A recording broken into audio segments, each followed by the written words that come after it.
오늘은 GCSE 과정에서 가장 중요한 필수 과목 중 하나인 과학에 대해서 알아보려고 합니다. 9학년이 되면 GCSE 과목을 선택해야 하는데 부모님들이 아무 정보가 없으시면 아이들이 학교에서 컴바인 사이언스를 하는지 트리플 사이언스를 하는지 모르고 있다가 나중에 공대나 의대를 가려고 할 때 낭패를 볼 수가 있습니다. GCSE의 과학이 구성만 좀 알면 복잡하지 않은데 모르면 복잡하게 생각될 수 있거든요. 컴바인드 사이언스나 더블 사이언스가 뭔지, 트리플이나 세퍼레이트 사이언스가 어떻게 다른지 아주 명확하고 깔끔하게 정리해 드리겠습니다. GCS에서 하는 과학은 배우는 종류와 구성에 따라서 싱글 사이언스, 컴바인드 사이언스, 그리고 트리플 사이언스 이렇게 세 가지로 구분합니다. 가장 큰 오해 중에 하나는 싱글이나 컴바인드를 선택하면 특정 과목을 안 배운다고 생각하는 겁니다. 하지만 어떤 코스를 선택하든 바이올로지, 케미스트리, 피직스 세 과목은 모두 공부합니다. 차이점은 바로 학습 양과 성적의 개수, 즉 GCS에서 몇 과목으로 카운트하느냐입니다. 먼저 싱글 사이언스는 가장 기초적인 내용을 다루고 한 과목을 한 것으로 인정받지만 한국 학생들이 싱글 사이언스를 하는 경우는 거의 없습니다. 대부분 더블 이상의 과정을 선택하지요. 컴바인 사이언스는 더블 사이언스, 더블 어워드라고도 하는데 전체 과학 내용의 약 3분의 2를 학습하게 되고 GCSE 성적표의 2개의 과목으로 인정받게 됩니다.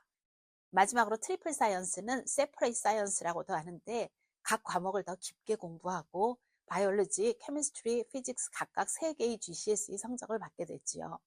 이렇게 이름이 다른 이유 중에 하나는 이그젠 보드별로 다르게 명칭을 해서 생기는 문제이기도 한데 AQA에서는 세퍼레이트 사이언스, 컴바인 사이언스와 같이 부르고 에덱셀에서는 트리플 사이언스라고 부르지요.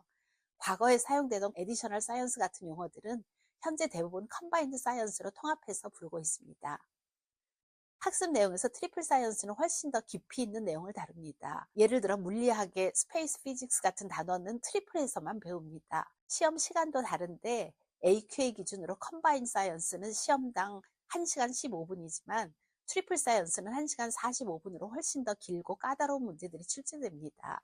그런데 좀 전에 더블이나 트리플을 선택할 때 과학 3과목을 모두 배우는 것이라고 말씀드렸지만 어떤 학교에서는 세퍼레이트 사이언스 경로를 선택한 학생들에게 3과목 중에 본인이 자신 있는 2과목만 선택해서 각각 독립된 GCSE 성적 2개를 받게 하기도 합니다.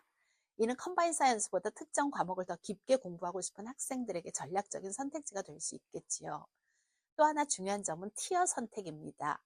파운데이션과 하이어 티어가 있는데 파운데이션 과정을 하면 최고 5점까지만 받을 수 있어서 과학에 관심이 없고 진로가 공대나 의대와 같이 과학을 필요로 하지 않는 학생들에게 적합합니다.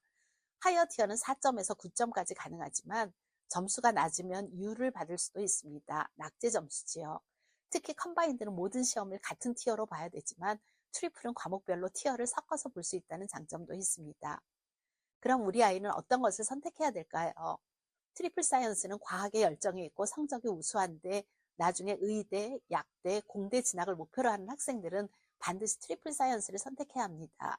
GCSE 때 컴바인드 사이언스를 하면 A레벨에서 과학 과목을 선택할 때 문제가 될 수 있기 때문입니다. 그리고 또 반드시 하이어 티어를 해야 되겠지요. 컴바인드 사이언스는 언어나 예술 등 다른 과목에 더 시간을 투자하고 싶은 학생에게 좋습니다. 결국 어떤 과학을 선택하느냐 하는 것은 아이의 흥미와 현재 성적, 그리고 미래의 전공 계획과 맞춰 선택하는 것이 핵심입니다. 오늘 정보가 GCSE 과목을 결정해야 하는 부모님들에게 도움이 되는 정보였으면 좋겠습니다. 오늘도 끝까지 시청해 주셔서 감사합니다. 다음 영상에서 만나요.